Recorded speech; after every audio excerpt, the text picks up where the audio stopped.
How was it for you guys developing a 3D printable concrete? In Ireland, we would produce well over 1 million cubic meters of concrete a year.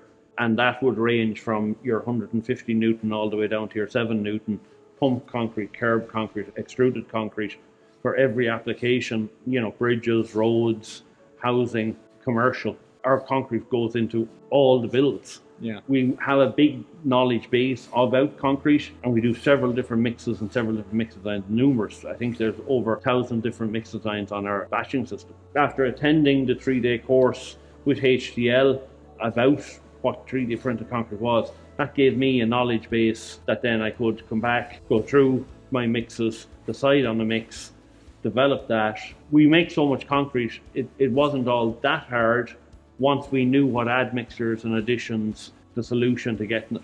It was something that was, I suppose, easy enough, but at the same time, we have a team here in Roadstone. There's Colin Heffernan, William Wilson, Tom Burke and myself, probably 120 years experience between us. And then we can also rely on our admixture suppliers to discuss things with them. We can tap into the wider CRH group for their knowledge on mixes.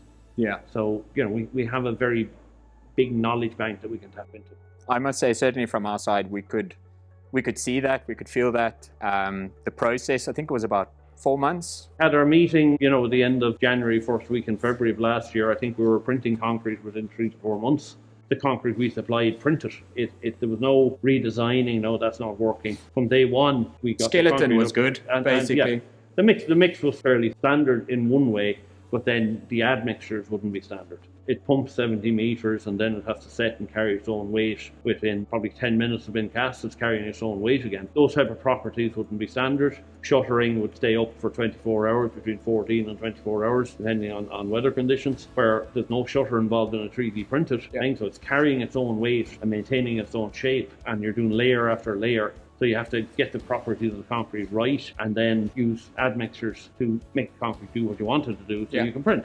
Exactly. But that knowledge base, again, we had experience of a similar concrete, and then we could tap into our admixture supplier master builders, to get the admixtures we wanted. We had a fair idea of what we wanted to do, so it was easy when we got master builders on board with the admixtures then.